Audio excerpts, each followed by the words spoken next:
free.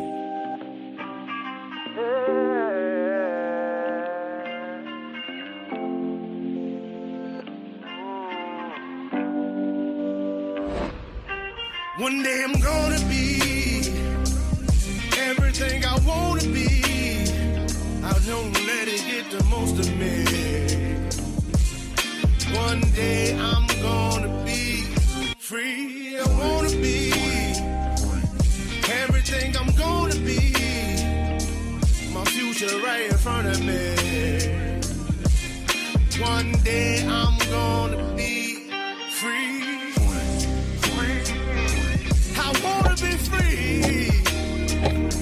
Now let me be free. From the depths of darkness, a voice emerges. A host with a fire burning in his soul. With a heart steel and a spirit unbroken. He rides until he's ready to claim his throne. Amidst the chaos and the thunderous roar, insane wheels rise as a force to be reckoned with.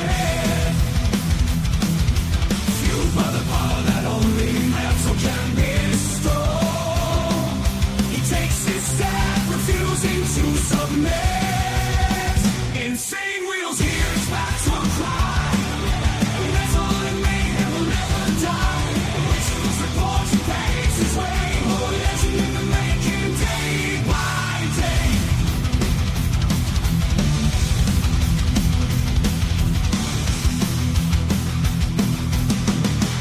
Good morning, ladies and gentlemen. It is a beautiful Monday morning. Great to see everyone in the chat, by the way. Let's get it.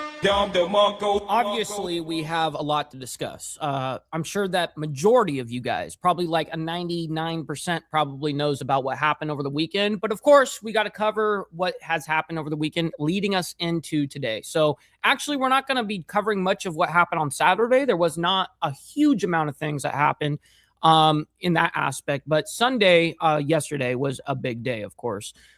So anyways, we have a whole, well, also Saturday too, there was a couple of things, but I think we're only showing shit from, Sunday anyways. Okay. So we have the White House dinner shooting, as you guys know, as well as Trump hosts King Charles. That's supposed to be today. And then Iran's latest. And then, of course, let me go ahead and give you guys the chronological breakdown of what we're looking at this morning, and then we'll go ahead and do our call to actions and get into it. So right now, the U.S. is saying Iran has no leader. Now, also something that was very interesting is there was this like big memorial thing, like a wall, a memorial wall, or whatever you guys call them. I'm bad with nomenclature sometimes. But anyways, there's this big wall with all the people of the government officials that have, unfortunately or fortunately, whatever way you guys look at it, have died.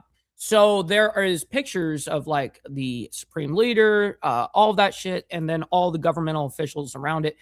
His son, the guy that supposedly is taking over the whole regime,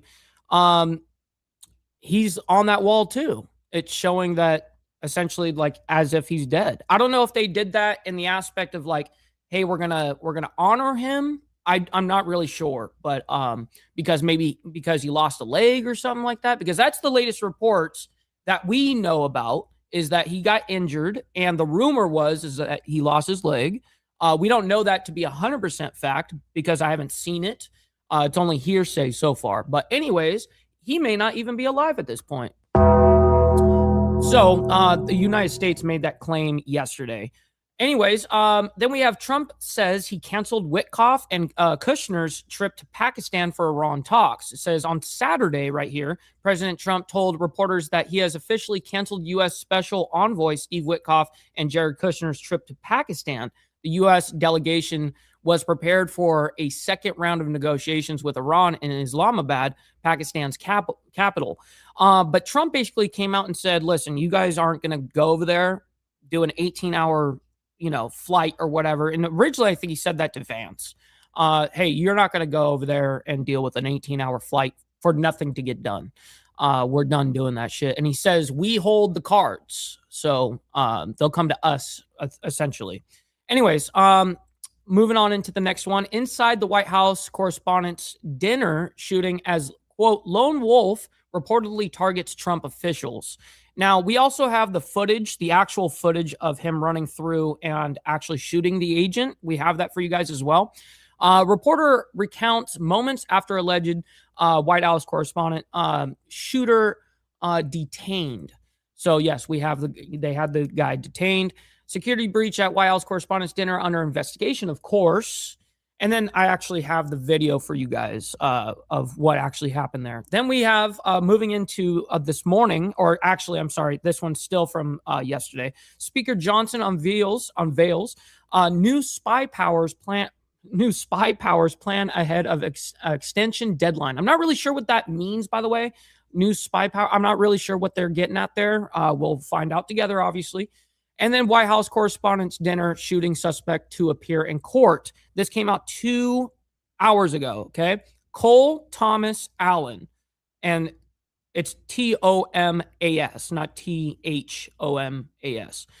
Cole Thomas Allen, the 31-year-old suspect in the White House Correspondents' Dinner shooting, is scheduled to be arraigned Monday, which is today, by the way. Holy shit. They're moving quick.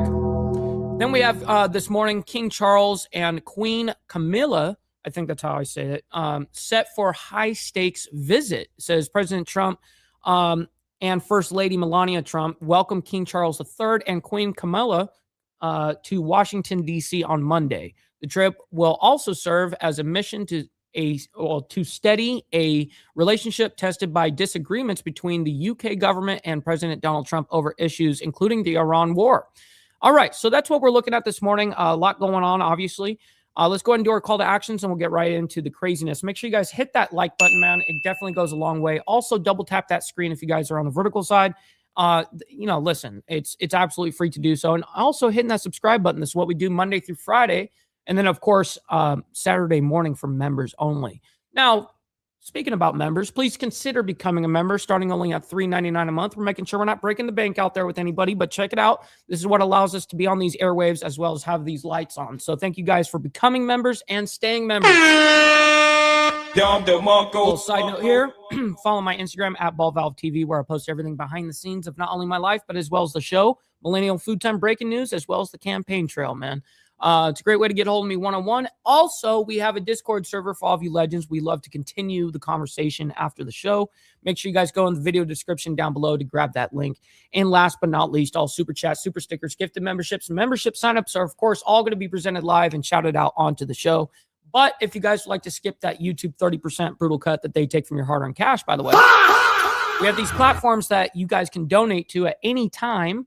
And they're scrolling around the screen somewhere for you guys, depending on what side you're on. And I get 100% of the proceeds, and I will read out loud whatever comes our way, just like a super chat, by the way.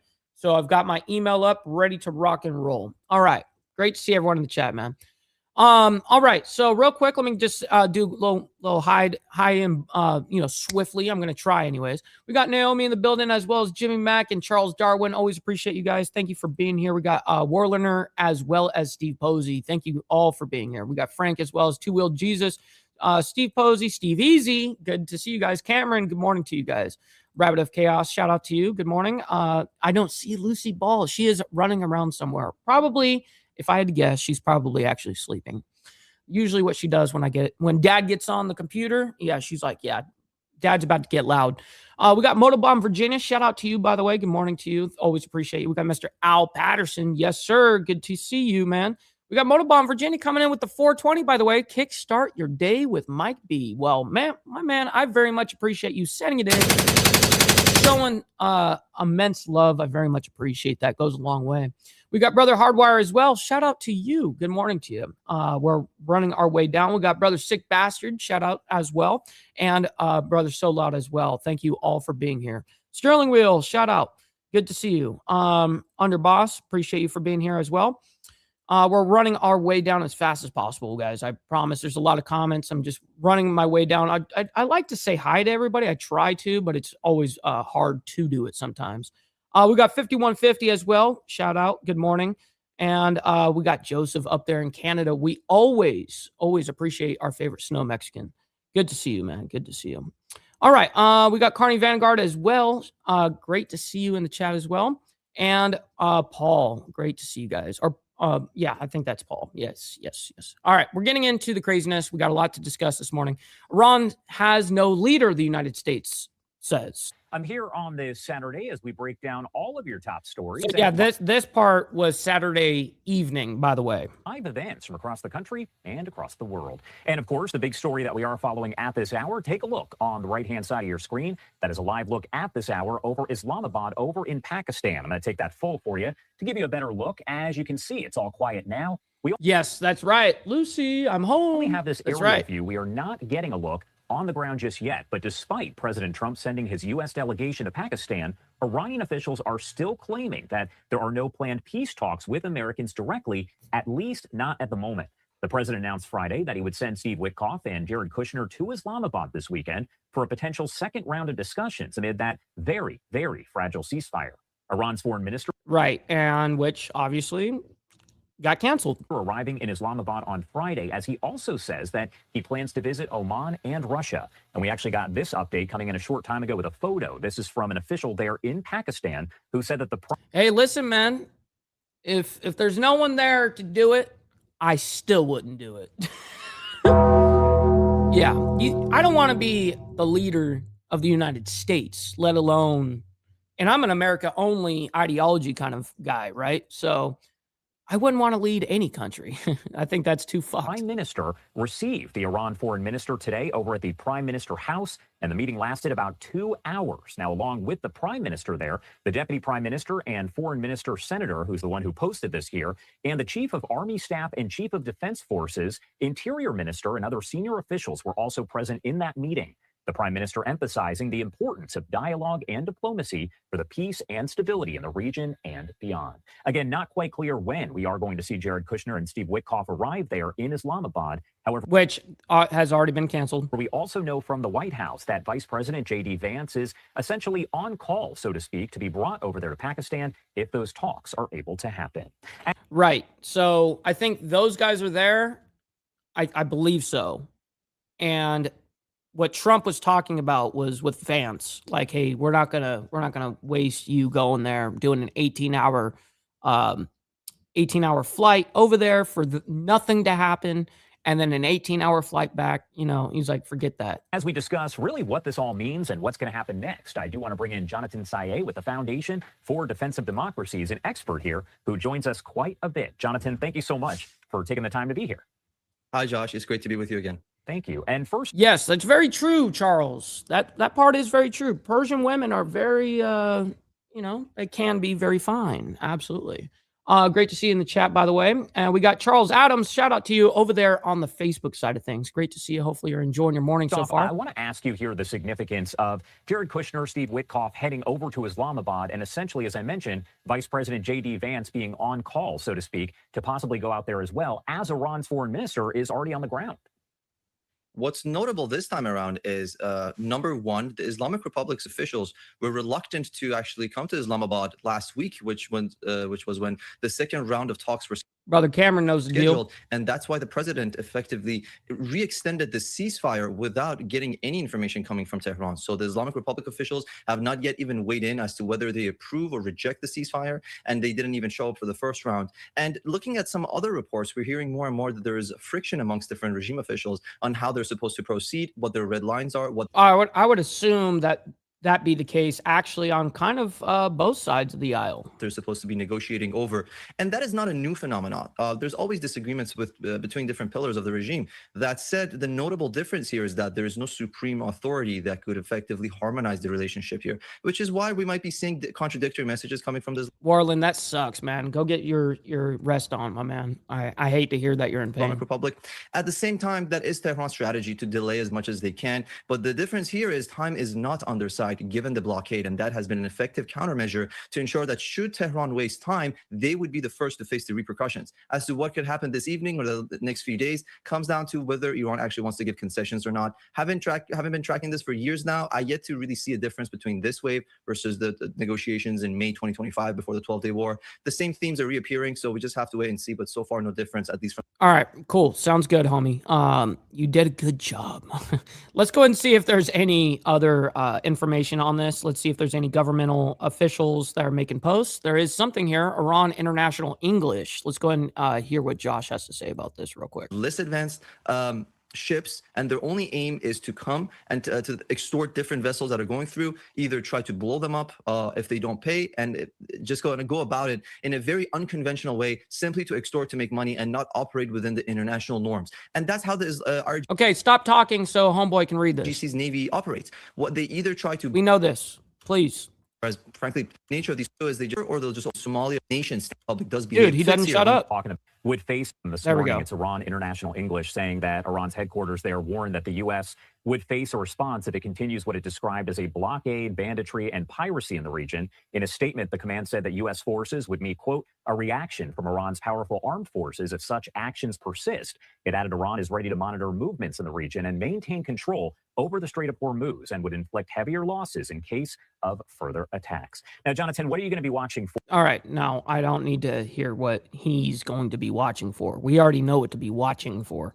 All right, we're moving on. Trump says he canceled Witkoff and Kushner's trip to Pakistan for Iran talks. So I kind of, the way that Josh made it sound, and the other guy there, made it sound like Kushner and Witkoff were already there. But it sounds like they weren't there. Anyways, here we go. We're going to hear some background noise. I guarantee it, because it looks like they're over there by Air Force One or something. We'll see. It's coming up. Probably heard that we canceled the trip. We have all the cards. We're not going to spend 15 hours in airplanes all the time going back and forth to be giving a Pause and read what? document that was not good enough. And so we'll deal by telephone, and they can call us anytime they want. Again, yeah, Steve, I really don't know what to think of it quite yet. I have the actual footage of the shooting, which we're going to review here in a bit. And I'm going to give you guys my thoughts during that. Again, we have all the cards. They have no military left, practically. They have no leaders left. We don't know who the leaders are. Yeah, it's a rare, good audio situation out there on the tarmac. Nobody knows who the leader. I don't think they know who the leaders are, very importantly. So you saw that. And any other questions? Yeah, sure. What have you heard from Pakistan? The Iran foreign minister was in Pakistan yesterday night. I think Pakistan is terrific. I think the field marshal is fantastic. Oh, I understand what you were saying, Steve Posey. Yeah, no, I get you now. That's funny. I think the prime minister of Pakistan is great. And, you know, they'd like to see something happen. But we're not going to be traveling 15, 16 hours to have a meeting with people that nobody ever heard of before. What changed to make you make that decision? Too much travel. When they say the meeting's scheduled for Tuesday, I said, Tuesday, that's a long time from now. But when you get right down to it, it's a lot of traveling. No, we don't want to do that. At what point do you send Witkoff and Kushner and send Yeah, it's an 18-hour flight. Vice President Vanson? At what point are you Well, we going to be would. ready? They're all very competent, all three. Those are three good. But they weren't meeting with the leader of the country. They were meeting with other people. And I said, we're just not going to do it. Too much traveling, takes too long. For too little. Expensive. I'm a very cost-conscious person. Mr. President, you said Not unless it's this war. this week that you're not a fan of prediction markets and that they're turning the country into a casino. But at the same time, I'm not. that you're not a fan of prediction. Well, I don't know. I know some people that are very smart. They like it. They disagree, but they like it. But what would you like to know?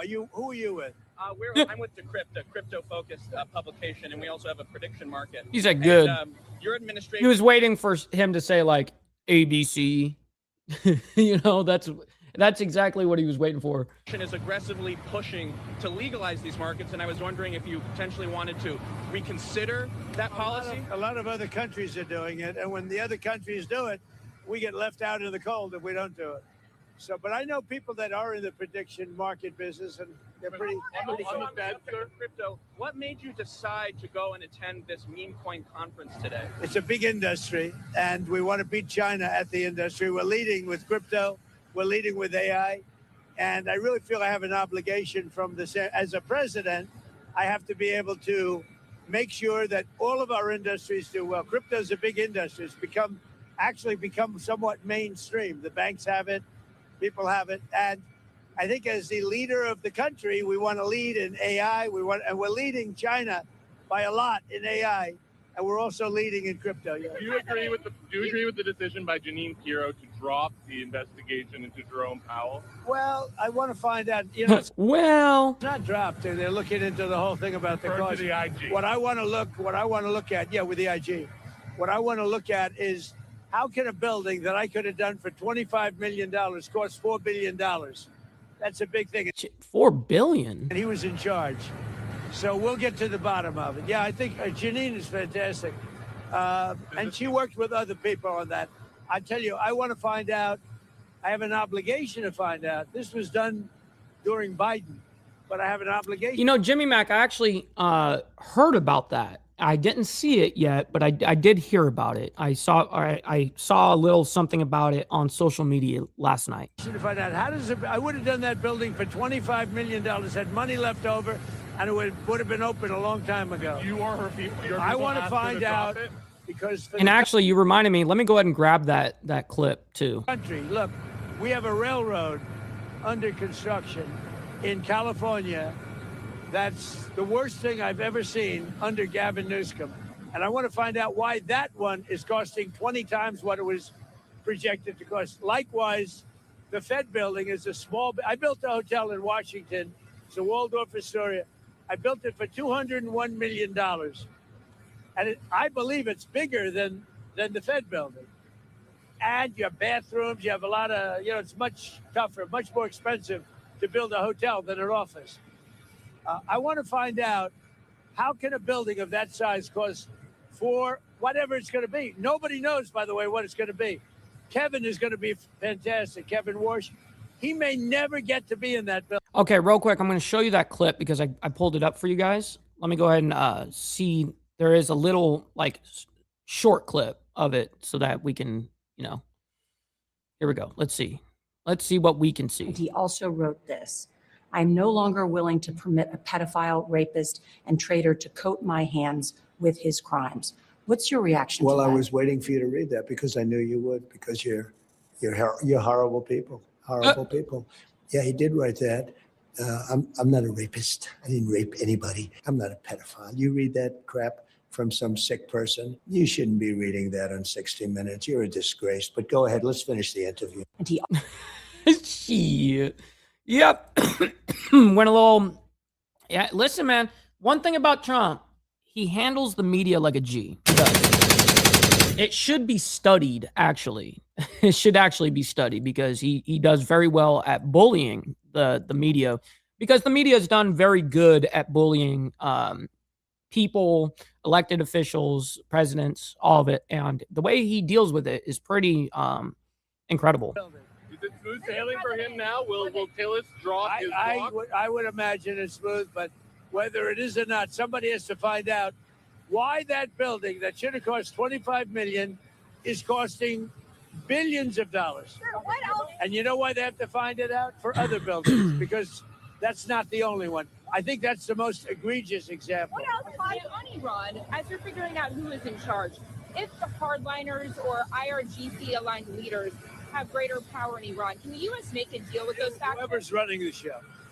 Yes, by the way, you guys don't have to like all the craziness that's happening around the world or here in this country. But listen, you guys can hit the like button for me. You know what I mean? What we're doing here. So thank you guys. And also hit that double tap the screen if you guys are on the vertical side, and hit the like button if you're on the horizontal. Appreciate you guys. Deal with whoever runs the show. They don't know. They are fighting with each other. There's tremendous infighting. They're probably fighting for leadership. In many cases, I think they're fighting not to be the leader because we knocked out 2 levels of leaders. But I'll deal with whoever we have to. But that's true, Steve Posey. That's very true. Let's go ahead and, that's a great suggestion. Let's go ahead and do one of these maneuvers here. You know? Shit.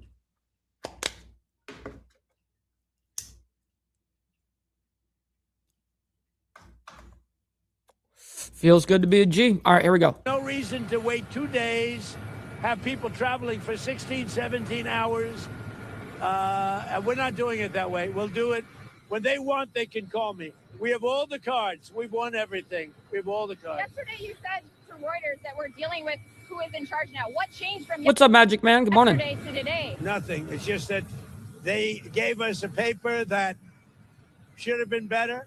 And interestingly, immediately when I canceled it, within 10 minutes, we got a new paper that was much better. What was on that paper, sir? What was We talked about they will. You know, actually, I don't know the name of it because there is no name on it. There's only like this small little logo. Here. There's only like this very small little logo or whatever, but it holds your left-handed tobacco. You know what I mean? So you can put it in your pocket, move around with it, and you're not going to crush them.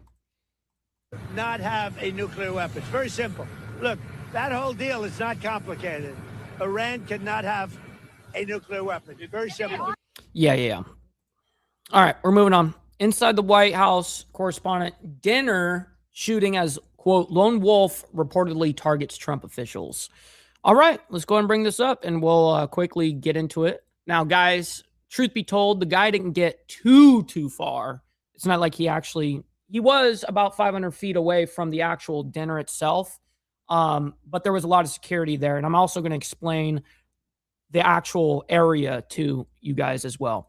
But first, we got to do this. Live now from Fox, a live look in Washington, D.C. at the White House here on this Sunday.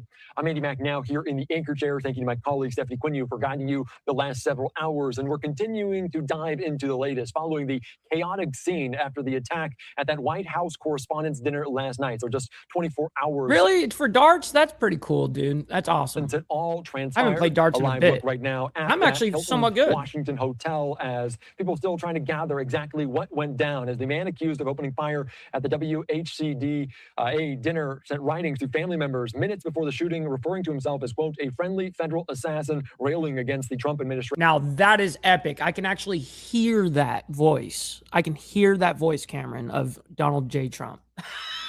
And their policies, signaling what investigators increasingly believe was a politically driven attack. The writing sent shortly before shots were fired at that Washington Hilton made a repeated reference to President Donald Trump without naming him directly, alluding to grievances over a range of administration actions and recent events. Investigators treating the man, Frank, don't get it twisted, homie. Don't get it twisted. I'm a broke motherfucker too. You know what I mean? But I do have a little bit of connections. Your network is your net worth. Writing along with a trail of social media posts, interviews with family members as some of the clearest evidence yet of the suspect's mindset and also possible motives. Authorities also uncovered what the official described as an So we've been live for almost 28 minutes now, YM. And we've been covering a lot of Fox, actually. The whole stream has been off of Fox, live now from Fox in particular. Now, not once have I shown you any opinions. Okay, I'm showing you what's happening. So, I mean, it's a moot point what you're saying over there. Trump social media posts that linked the suspect, Cole Allen, a 31-year-old California man accused of trying to breach security checkpoint at the dinner. Good morning, brother Wildcard. Great to see you in the chat, my man. Armed with multiple weapons. And we are getting different images here on Live Now from Fox. No real updates. That's very true, Steve Easy. Some of the events of last night or more information on what investigators are gathering. But we do have images in Seymour Cannabis knows the deal. Shout out to my man and cheers. Torrance, California. In California, the supposed home of this individual. Now, that is where the shooter of the White House Correspondents' Dinner thing, he lives in Torrance, California. And he also is a teacher either a tutor, teacher. There's some reports that say that he's some like different lower level type teacher. And then there's actual reports that he is a teacher. And he even got Teacher of the Month. So those are what the reports are, they're kind of saying two things, but nonetheless, it is all being reported that he is in his house was in Torrance, California. And I forget the exact school. They actually said it, but I'll have to think of it. As Alan's brother contacted police in New London, Connecticut after receiving the writings. According to officials, spokesperson said they contacted federal law enforcement after receiving that information. So we're kind of gathering it from both coasts here on Live and Now from Fox about what's going on, what happened, and the motivation behind this attack as different members, the president, the vice president, speaker of the House, all in attendance, as well as a myriad of... Hell yeah, Chasing Ghost. Yeah, no problem on that. That's the whole point of the... promote your channel kind of thing, or promote a video, promote whatever, So always appreciate you. Thank you for that. Media members who we will be talking to over the course of the next several hours. But for more Good morning. Let's go out right now to Rebecca Castor on where we stand following this attack at that Washington Hilton last night for the White House Correspondents' Dinner. Scooter gang gang. It was supposed to be a night full of laughs and dinner for the president and the press, but it suddenly turned into a night of crisis and chaos when a gunman burst on the scene. It didn't take long for the president, the first lady, and 3,000 guests in the Washington Hilton ballroom to realize something was wrong. All of them scrambling for cover, some diving under tables after gunfire rang out in the hotel lobby. Man, you were born in Torrance? So you were born in Torrance 5150? That's awesome. My mom lived in Torrance for a bit as a kid. Grew up there a little bit. And so did my sister, actually. No guests were injured. The Trumps and other officials were quickly removed from the stage and rushed back to safety at the White House. It was pretty loud noise, and it was from quite far away. He hadn't breached the area at all. They really got him. But so it was quite far away, but it was a gun. Hotel surveillance cameras captured the suspect. Okay, so I actually have the raw footage, and we'll go over this footage. Since they're showing it, you got to understand it's terrible quality. I think it's being recorded off of a phone from a phone, kind of thing. And they're recording with some bullshit phone or something. It's terrible quality. Anyways, and this is the only footage that you can get. This is the same footage, the same clip that I was about to show you guys. Anyways, you guys are going to see this guy basically run as fast as he kind of can. And he's running, and then he's going to shoot this guy, this agent right here. That's at this, there's like this little... I can't tell if that's a desk or chairs. I can't tell what that is. I think it's chairs. But nonetheless, he does get shot right there from an AR or a long rifle. I shouldn't say an AR because there's multiple long rifles. I don't know what long rifle he had yet. Racing through a checkpoint. There he is. Boom. And that's where he got shot. Now, look, this agent got shot in the chest right there. And luckily for him, he had his bulletproof... he had actual plates. Anyways, saved his life, and he's on his feet still. Look at that shit. I mean, he just took that shit right there. Boom. So yeah. And shotgun, I thought, no, it's a long rifle. That's what every report is. It's a long rifle. So that's not a shotgun. But yes, he had a shotgun, pistol, and several knives. Yes, he also had that shit, right? He had multiple pistols, shotgun, and several knives, as well as a long rifle. Or was the long rifle that was being reported actually a shotgun? If they were reporting it as a long rifle and it was a shotgun, I'm going to be pissed at these motherfuckers. They keep reporting the bullshit, As you guys know, I'm very factual based, right? So anyways, the reason why you guys see this area that is like, people are asking, well, this is a huge dinner that's going on and all these people, why is it so empty over here? Well, let me go ahead and give you guys the answer. What's back here, okay, let me go ahead and, I know you guys can't see very good on the mobile side of stuff, but I wish I could make my cursor not blend with the background right now, but the right side of the screen, this is an area that is like basically like no common people are just walking through. Okay. If you were to look to the left of everything, if you look down that way, if it were to turn this, it's like back this way or whatever is the actual dinner that's happening. Okay. So this area, this middle door that you guys see, there's one big door, two double doors, anyways, the very center one, believe it or not, that center one goes to the back of the stage, essentially. You guys know what I'm saying, over there for the dinner. That's where you'll see a lot of agents actually pouring out of there right away too. I mean, like right away. It's pretty incredible. Anyways, let me go ahead and back that up so you guys can see it. Hold on. Here we go. Far away, but it was a gun. Hotel surveillance cameras. Hold on. Let me go ahead and speed this down to normal speed. This is normal speed now. Captured the suspect racing through a checkpoint in the hotel Boom! lobby. Shot him. Now, I can't believe that he stood on his feet. And I mean, he was a little wiggly, but he stood on his feet, took it like a G, I gotta admit.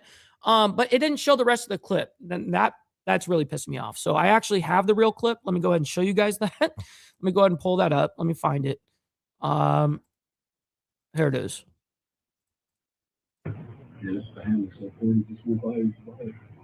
It looked like he checked it twice.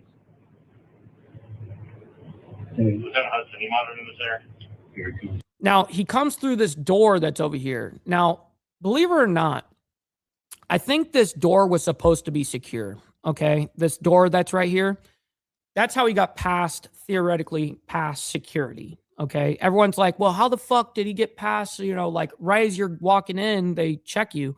Well, that area he got through and bombarded agents, and he was running straight for the dinner, okay?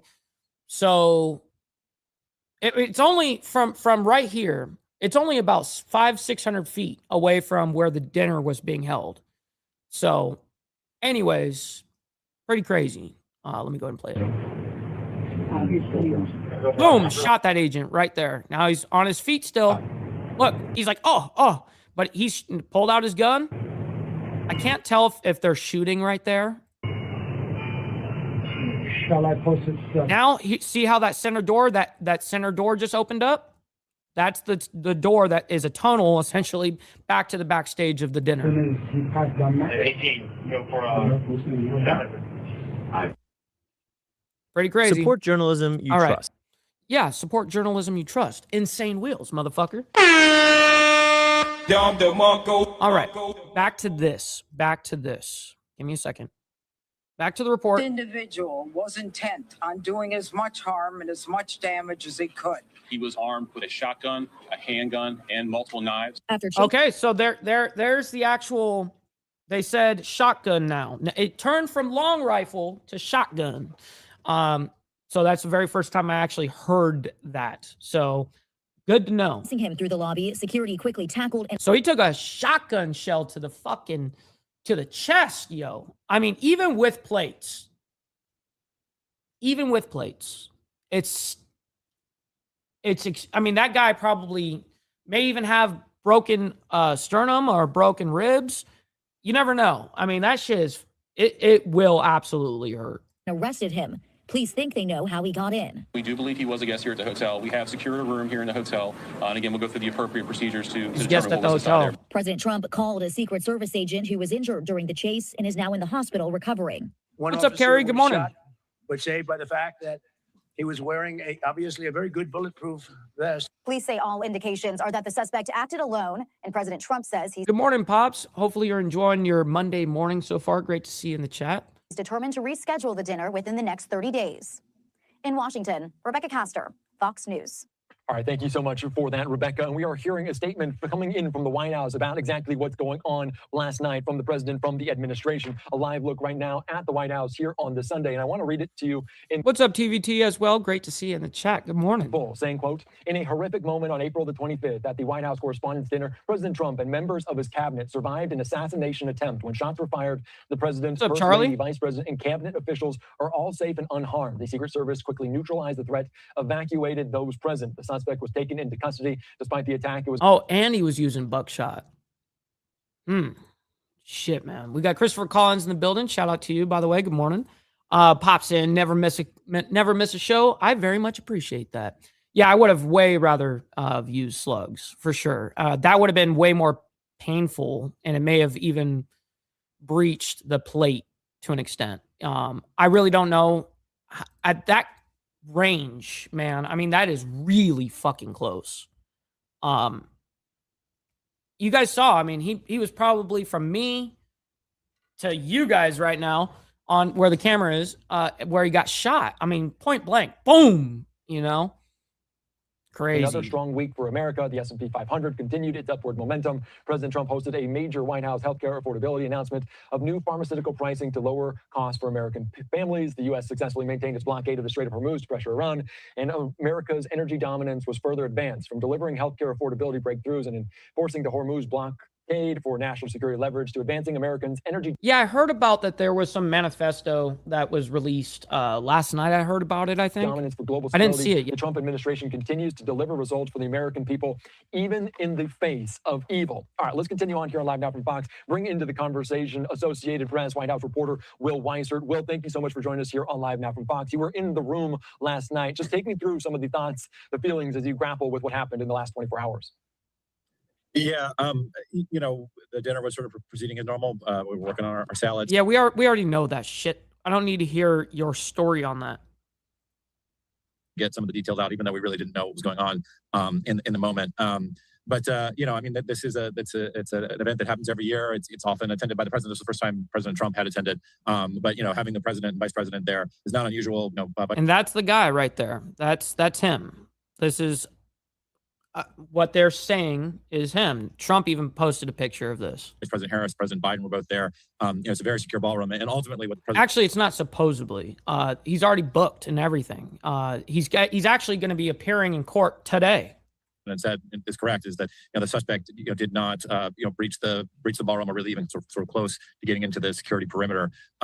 So there was never really sort of a great deal of danger in that moment to the president. That doesn't mean it wasn't sort of scary and traumatic for a lot of folks. But as far as a lot of the reporters in the room were concerned, it was just let's get to work and figure out how we can best start filing on this. Yeah, that is the reporter, the journalist mindset, immediately thinking about how you can cover the story. What's the headline? What are the main important points of it? You mentioned some of the historical nature because it's the first time President Trump has been at a White House Correspondents' Dinner, but others previously, you mentioned the Washington Hilton. It has also hosted major events like this. We talk a lot about security as there was no magnetometers outside the hotel, just really outside of the room. Did you feel secure? Did you feel Be safe out there, Pops. We always appreciate safe you. walking into it? Because I imagine Much when you love. go into a room with the president, it must feel somewhat safe, very secure. I remember thinking earlier in the day that we were probably the most secure room in the country, right? Given that the president was there. I do feel safe that I'm in the White House right now. Every day we come, you have to go through several layers of security to even get down 17th Street. You have to go through a metal detector to get into the gate. And then there's more security around the grounds and where the president is, and where in areas that we're not actually allowed to access. That this was a similar setup. As you know, you could, if you had a hotel key that you could show, or That's a very good point you have there, Charlie. No kidding. Invitation to dinner, you were able to sort of get into the hotel building itself, but you couldn't get down to sort of where the dinner was taking place without going through metal detectors. And everybody was searched. They took out all the stuff in your pockets and make sure you didn't have any metal. And that's why you sort of saw a suspect trying to sort of run through that perimeter. At least that's what appears what's going on. All right. So real quick, let's see if there's any other posts. There's something here. Let's go ahead and play. The last 3 years, the White House again posting this on social media, saying in the horrific moment, President Trump and the members of the cabinet survived an assassination attempt when shots were fired, calling this out for what it was. You also mentioned Butler, dating back to him on the campaign trail, and he was asked about the similarities, the difference between that moment. I found it interesting that... No kidding, Magic Man. And it's not like he actually, like Trump actually got shot at. You know what I mean? It was like obvious that he was probably going for him, you know what I mean? Obviously, he was gunning to get in there and probably get the head man. But he didn't make it. He actually didn't make it into the room at all, actually. So he really called for unity and bipartisanship in a way that you don't generally hear from the president. Is that fair to say? Is he calling on it? Because this was a room of Democrats, Republicans, of liberals, of conservatives. Did you hear that sense of unity? I do. I also picked up on that and have written about that last night and this morning. He very much did say we should come together and this should be a unifying event, and that this was a room full of people from both parties and politicians from both parties, and this should be an opportunity to sort of unify together. Okay. All right. Let's see if we get any other images or posts from this. It looks like there is the tweet from Trump. Around a ballroom at the White House and how that might benefit a moment like this. On social media, he said the president for the last 150 years have been demanding that a large, safe, and secure ballroom be built on the grounds of the White House. This event would never have happened with a military top-secret ballroom currently under construction at the White House. Well, let me ask you about that. Would that have benefited it? Would the Correspondents' Dinner even been present at that? Would that actually made a difference? I don't know.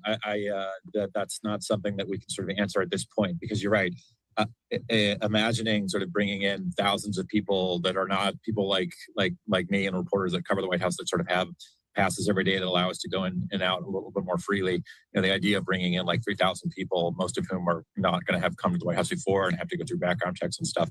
It's awfully hard to imagine that happening in a ballroom, even if it were built in time, which of course it's not going to be. In fact, there's questions about whether it will be done at all before President Trump leaves office in January 2029. He says it will be. It's possible it will. They've got a lot of work to do. But would it be? I can't say with certainty, Charles, but I do believe that Trump, when this whole thing that with the judge blocking it or whatever the case is, he said, listen, this is not funded by any type of tax money. It's not going through Congress. There's no tax money, so it doesn't have to go through Congress. He goes, I think he said we'll do the brief pause or whatever, but they've got it wrong and we'll continue this. That's what he said. More secure area once it's built. Yes. I mean, he's talked BC, about how my man, good morning. With security experts to do things like install bunkers and even put in like hospitals and other things and make things drone proof. And so, yeah, I mean, that's a situation where you would have a very sort of secure area once it's ready, but it's not gonna be ready for years. And, just the logistics of sort of moving an event this large sort of in and out of the White House. Yeah, I mean, you had every important motherfucker there, basically, from both sides of the aisle, too. It was Democrats and Republicans there, everybody. It was a big ordeal. Anyways, we're going to go ahead and get into this. Let's see. We've got security. We've got this update. Let's go ahead and see if this is a worthy update. We're gonna kind of briefly go through it. All right, welcome back in here to Live Now from Fox. I am Andy Mack. We're looking at the White House correspondent. Okay, I don't think we heard this White House. The clearest evidence yet of the suspect's mindset and motives. We also heard from the White House, President Trump and the White House on saying this. Yes, about we did see that, and we reported it. We're gonna see if there's a clip that you guys have not seen yet. Protection ability. We saw several of the detainees take minutes to be escorted out the room. No, they acted very quickly. No, I was very impressed by Secret Service. I mean, I'm the one, and Mark Wayne, you would agree with that, I think. Absolutely. I'm the one that... What's up, Jason? Good morning. Would complain. You don't have to complain for me. I would be complaining. I'd be up here right now saying they didn't do their job. Oh, believe me. Because, it's my life. Are you talking to me, Charlie? And I want to live because I want to make this country great. That's why I want to live. But when you're impactful, they go after you. When you're not impactful, they leave you alone. Okay, couple of... Yeah, I played the clip of that TVT right before you showed up, actually. Right before you showed up, I actually showed that clip. A couple of more? All right, just listening in there to President... Yeah, Charlie, you can reach out to me anytime. I show you guys where to reach out to me, where the best place to hit me up, one-on-one, right there. There's my Instagram, @BallValveTV.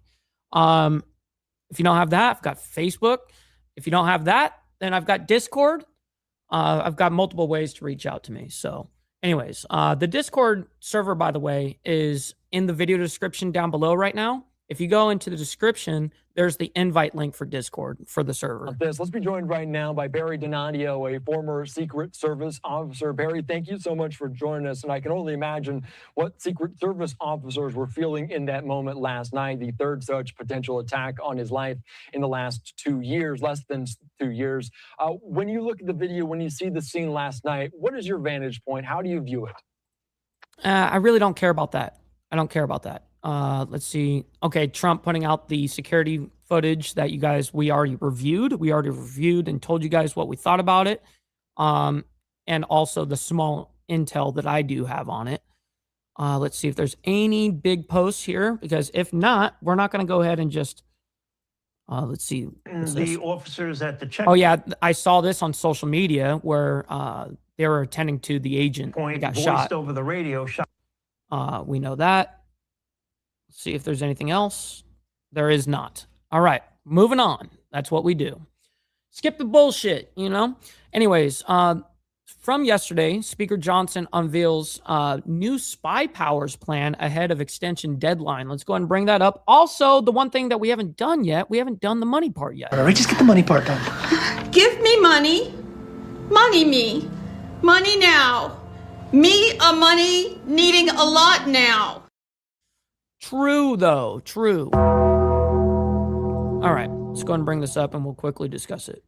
Welcome back to Live Now from Fox. We are following the latest from Capitol Hill, a live look right now there in Washington, D.C. House Speaker Mike Johnson is forging ahead with his latest proposal to renew Section 702. So, if you go to my channel on like the About Me, the description of the channel on Insane Wheels, go to that and it'll show like the description of what Insane Wheels is or whatever. There's Facebook there that you can click on. There's Instagram.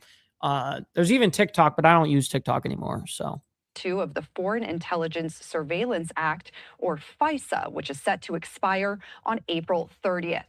FISA 702 allows U.S. intelligence agencies to intercept the electronic communication. Yeah, I would drop it for Charlie, but unfortunately links don't work in the fucking verticals. Not yet anyways. I'm sure it will work eventually. But of foreign nationals located outside of the U.S.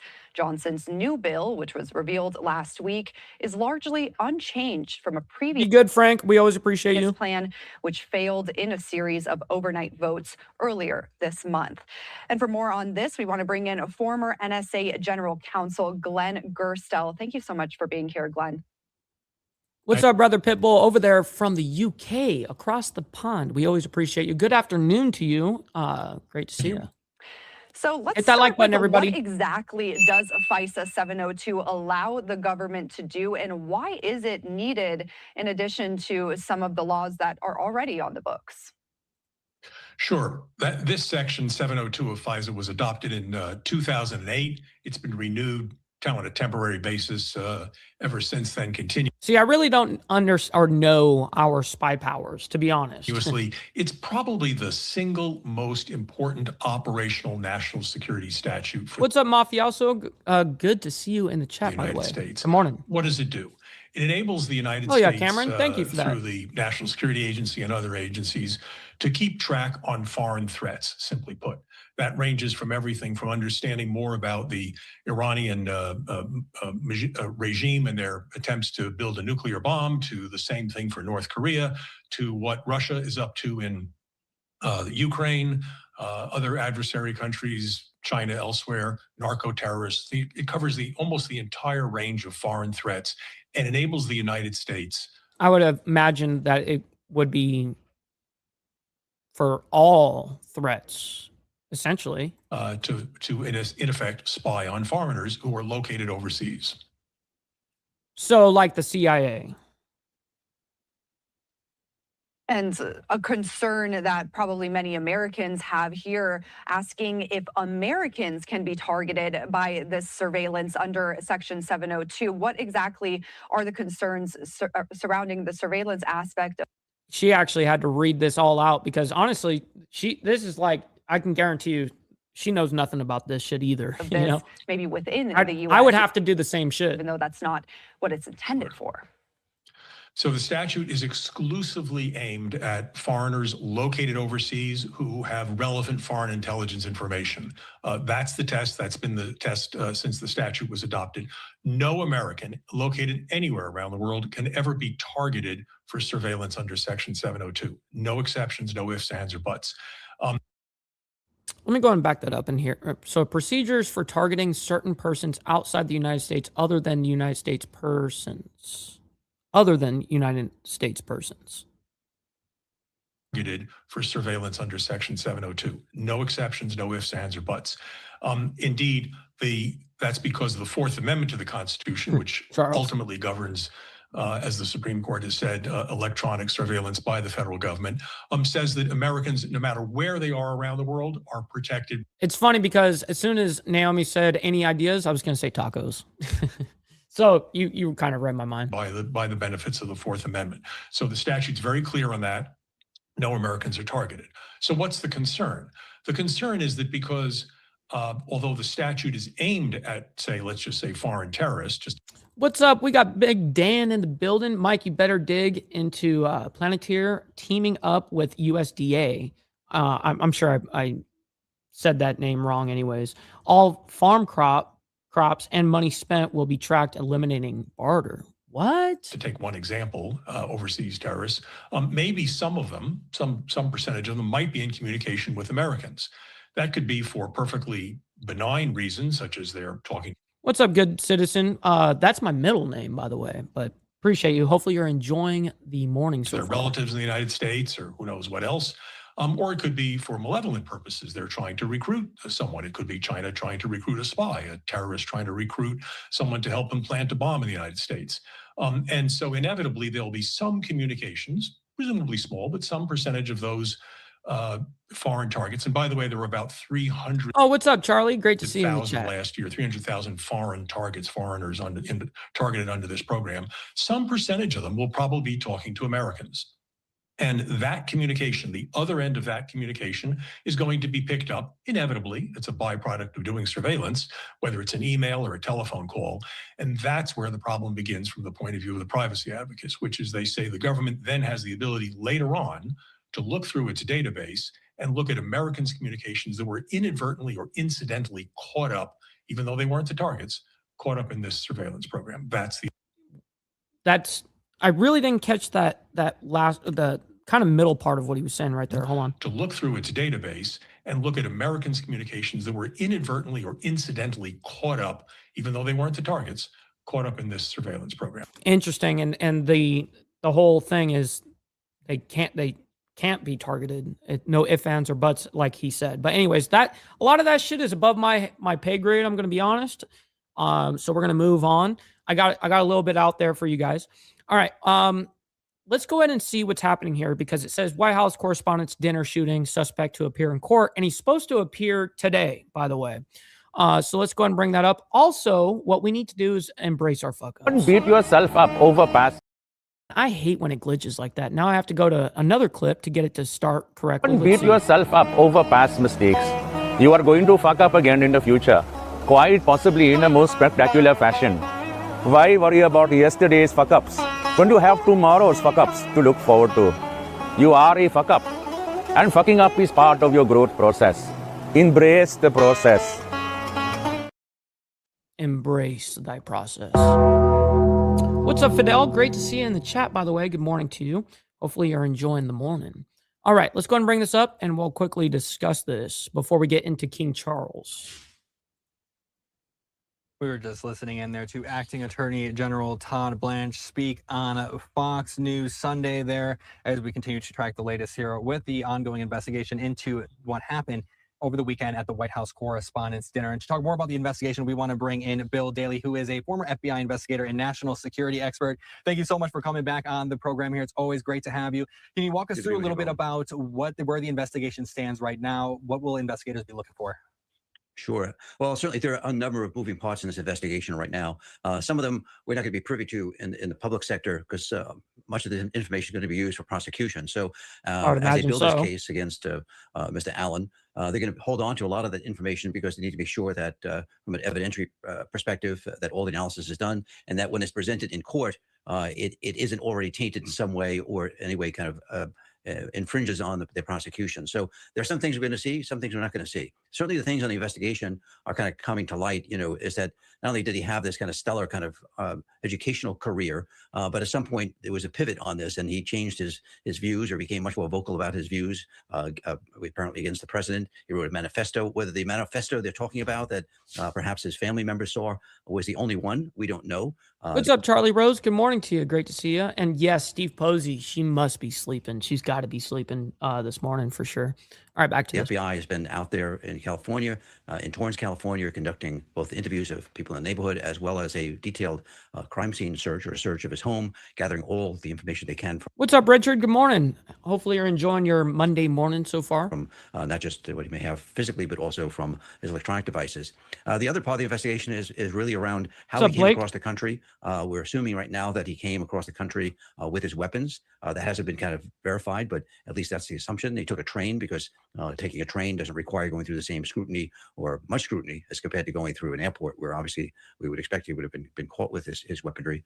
And then the other part of the investigation is him checking into the hotel. And how did he do that? Did he make those reservations himself? Did someone else do it? What else has he been using his credit card for while he was in town? Were there any connections with people that he knew when he was either traveling cross country or in Washington? So was there any kind of pre-notice about this incident? Parenthetically, we do know that his family member called. And also, we know that he had a manifesto. And I'm sure a lot of these people usually you can find a lot about people in Discord. It's really interesting. Discord is like the place to come up and conspire and shit, The whatever. London, Connecticut Police Department. But it appears that call came in actually after the incident at the correspondence dinner took place. So a lot of questions still need to be answered. As I said, some will hear, some we may not hear for a while until they become public and part of the prosecution. What's up, Liquored Up with Poncho? Good morning to you. Great to see you in the chat, my man. Good morning. And that's what I did want to touch on, too, as the AP News did say the New London Police Department said in a statement it was contacted at about 10:49 p.m., about 2 hours after the shooting, by an individual who wanted to share information related to it. The police department said they then immediately notified federal law enforcement. So this is happening 2 hours after. So I wonder, how does that process look like, as we know that evidently Sounds pretty much like my manifesto, homie. the suspected shooter also notified some of his family about what was going to transpire. Yes, and that's certainly the troubling part of this, and it's certainly the troubling part of many of these both investigations where we see people who have kind of intonated, What up, spelled David? out, stated, left kind of a trail of breadcrumbs before an incident has taken place. So it is certainly troubling. We need to dig down into that further and say exactly when did they know this, and obviously their response was more that, oh my gosh, either they knew at that point that his name was released or that it could be him, and so they contacted police. But I don't want to speculate too much further on that because we don't have the details surrounding what they knew, when they knew, and what prompted them to make that call. We're going to assume that it was because the incident actually took place. But interesting, Bowen, is that kind of pivoting on this issue of the investigation, and certainly we do need to know a lot of the facts around this. We always want to know the motive. We want to know the person behind it. We want to know what drove them to do that. We want to know whether there are any co-conspirators or any people who are maybe wittingly or unwittingly helped him in his planning. Those are all very important parts of the investigation. The other part I'd like to spend a few minutes talking about is really kind of the threat environment. And having been both involved in former law enforcement career as well as... All right, we got to do it, everybody. We got to do it. Shit. Man, motherfuckers talk all the shit they want. But you see me, I'm sitting up here snacking on this big ass sandwich, not getting a fuck. Kiss my dick, motherfucker. True, though. In the private sector for many years, I can tell you that the threat environment has changed significantly. And what I mean by that is that there are people out there, let's say, 10 or 15 years ago, who would have had to really kind of struggle to find like-minded individuals who are thinking and saying the same things about a political context, political issue, or some social issue, or in case speaking out, let's say, against the president or the administration. So it's not just speaking out, but it's more like, how they coalesce and how some of these threats kind of come about because they're in an echo chamber. They're speaking, they're connecting with people who are thinking the same way. And so Right, that is true, and that goes for anything, though. All right, so let's see if we have any updates. The TMZ is actually reporting alleged the White House correspondent dinner. Gunman Cole Allen's LinkedIn gives a glance into his background, and they actually post the link to his LinkedIn. WHCD gunman Cole Allen's LinkedIn gives glance into his background. What do we know about this suspect so far? As we know, the investigation is also, there will be investigators at his residency over in California. Will they also be looking Torrance, into his California. digital footprint? What are some of the clues, or what are they going to be looking for when diving into the background of this person? Well, some of the key things they're going to look for, Bowen, are connections to other people who either, again, as I just mentioned, were either in some way complicit or knew about his plans far in advance. And also, we certainly want to know the motive, and we want to know, the full intention. I mean, there's been the suggestion that he was going after President Trump and members of the administration, maybe absent one of them. In fact, I heard one report where it may have been absent the FBI director. But yeah, it was you that said that, Charles, right when you came in. I think that it was you that said that. That's totally interesting. Digging down into his digital footprint, talking to people around him are very important. We do know from his background is he was quite an accomplished person in education, and he also at some point developed a game that was apparently quite an evolved game. It was a shooting game a couple of years ago.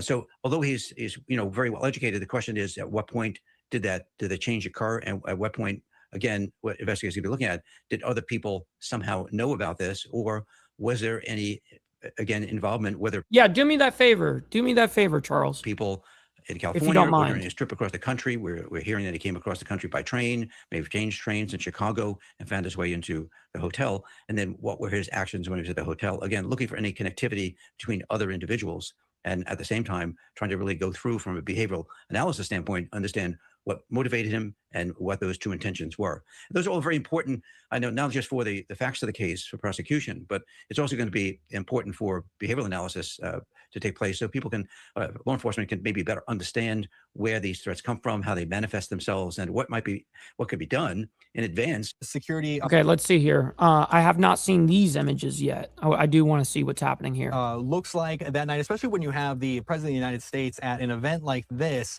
Can you speak to any how that security looks there, as we are taking a look at that video where somebody, it appears to be rushing through security? Yeah, but it's interesting because there are certainly different profiles, for presidential, security when he's at the White House, when he's traveling overseas, here in the U.S., whether it's at closed events to open air events, and this is a little bit something different because it's a very large event at a hotel, and as many people have been. Charles is saying that he even made a game, and it's out on Steam, like video game. It's on Steam, which is like basically an engine for all these different video game creators and stuff like that. And speaking about over the weekend, well, not just them, but also the people that want to buy. It's like a big app store, if you've never heard of it. And is that it's a hotel that at the same time having this very large dinner, estimates are put at maybe 2,500 or 3,000 people attending this dinner, is also a functioning hotel. So there are other people who are guests in the hotel who may not have anything to do with the correspondence dinner. And so for the Secret Service, it becomes certainly a challenging shooter's game. I got to look at the link on this real quick. Hold on. Let me see. Hopefully you didn't put it on the... Okay, you did, actually, but I can click it. Okay, let me see. It's called Boredom. Check this out, everybody. And it does have Cole Allen as the creator right here. It's called Boredom. And you guys can see right there underneath where the blue part is right there. It says Cole Allen. Developer Cole Allen and publisher Cole Allen, released December 20th of 2018. Wow. Control point with regard to, who's in and around the hotel, because again, people are just going about maybe they're visitors or people going for other, business purposes and not attending the correspondence dinner. So the security profile appears to be one where they had an outside perimeter there. Oh, read the reviews. Oh, I bet you the reviews are crazy. Concentric rings or layered security. Some of it you're seeing there, both in that lobby clip where he seems to be running past at least the outer perimeter of the Secret Service security. But there's also security behind the scenes and what they call back of the house in the hotel business, where you have freight elevators, you have kitchen, you have utility corridors. All those need to be protected. We're not seeing that going on, but there's a perimeter all around where the president is moving within this envelope. So they have various rings that you get even in. What's up, Marilyn? Great to see you in the chat, by the way. Real quick, let's go ahead and see if there's any other posts here from anybody. Nope, there is not. All right, we're going to move on. We got King Charles. Now, this just came out a couple hours ago. King Charles and Queen Camilla, I don't know how to say her name, set for high-stakes visit. So it's set for today, actually. So let's go ahead and bring that up, and we'll quickly discuss it. But let's move on to Washington, D.C. As we said, later on today, President Trump is going to be welcoming King Charles III there in D.C. Taking us out. Shit, we got Steve Posey coming in with the 5 spot saying overtime for Mike. Man, I very much appreciate that. We're only slightly into overtime, and luckily for us, we're actually on the last story right now. So anyways, I very much appreciate that, Steve Posey. It definitely goes a long way. Thank you for making it rain in the freaking chat. Out to a social media post courtesy of our team at Fox 5 saying King Charles III arrives in Washington, D.C. on Monday for a 4-day state visit marking the U.S.'s 250th anniversary. For more on this story, we're going to be joined by Fox 5's Melanie Aldwig. She is live with the latest. Melanie, good to see you. Hey, good morning. So we're here on 17th Street, just at the corner of the White House complex, and we're seeing all of the signs of a state visit, including the Union. Truly, it's up to you, honestly, Charlie. Whatever you want to do, it's okay. Either way. Jack flags adorning many of the streets around the White House complex, streets that we expect that His Majesty King Charles and Her Majesty Queen Camilla will be traveling on their way from Joint Base Andrews here to the White House later this afternoon. They are expected late afternoon here. According to the BBC, there have been some adjustments made to the visit in light of this weekend's attempted shooting at the White House Correspondents' Dinner. And wow, we got Brother So Loud coming in, by the way, with the 5 spot as well, saying overtime pay. My man, thank you very much for making it rain and sending it out there, man. I very much appreciate that. Definitely goes a long way. Thank you guys for the love and support. Also, make sure you guys hit that like button. Double tap that screen if you guys are on the vertical side. Perceived heightened security risk. Now, this is King Charles' first visit to the United States since his ascension to the throne. He and Queen Camilla are expected later this morning at Joint Base Andrews. The visit comes amid tense relations between the United Kingdom and the U.S., primarily over trade and the war with Iran. President Trump believes his relationship with King Charles will help break. You be safe out there, Cameron. Always appreciate through you. some of those tensions. There are a number of events planned for the 4-day visit, including an address to both houses of Congress and a state dinner Tuesday night, a wreath laying to honor fallen soldiers, a visit with 9/11 families in New York, and a trip to a national park in Virginia before the King and Queen depart Thursday. Now, in announcing that the visit will go forward, Buckingham Palace said the King and Queen are grateful to all of those who worked very quickly throughout the weekend to do whatever needed to be done to ensure the additional security so that the visit could go forward. But again, there may be some adjustments made as the trip goes along. Those are, as you can imagine, the sorts of things that they would not be announcing to the public ahead of time. And then we know from Buckingham Palace that after the King and Queen depart Washington from Joint Base Andrews on... The truth is, I don't follow any of those people over there, Charlie. I really don't give a shit about the royal family. Never have. Thursday, they will be continuing their official visits to Bermuda, I'm with which you, is Xavier. also territory of the United Kingdom. All right, Melanie Almwick with our team at Fox 5 in DC. Melanie, always good to check in with you. Take care. We'll check in later. Continuing on with some more. This is a social media post from Rapid Response 47. It has to do with President Trump. Well, if they're in the files, I mean, sure. I mean, I care about anybody that's in the files, but I really don't fucking care about their other shit and about their family and all that, like their family life and who's who and all that shit. I don't follow it. Interview that he did with 60 Minutes as he talked about the King and Queen visiting our nation's capital. It says this, POTUS says King Charles will be very safe at the White House. Quote, the White House grounds are really safe. He's a great guy. They called and they are so looking forward to being here. We spoke this morning. All right. So that is the conclusion of this morning's news. So listen, I can't thank you guys enough for supporting the show, being here, engaging, hitting that like button. Goes a long way. Double tapping that screen if you're on the vertical side. And all of it, man, your donations. I'm very honored to be able to do this Monday through Friday. And then, of course, Saturday morning for members only, man. So listen, stick around for the raid. We're going to be raiding, actually, Myron Gaines. He's live right now doing a lot of stuff with the war and shit like that. So make sure you guys go over there and check them out. Let them know we're coming through with the Mike Ball raid. Anyways, listen, much love, honor, respect to all of you legends. We'll see you guys here tomorrow morning for more of the World's Madness. Until then, God bless, and we'll see you guys very soon. Much love. From the depths of darkness, a voice emerges, a host with a fire burning in his soul. With a heart steel and a spirit unbroken, he rides onto his ready to claim his throne. Amidst the chaos and the thunderous roar, insane wheels rise as a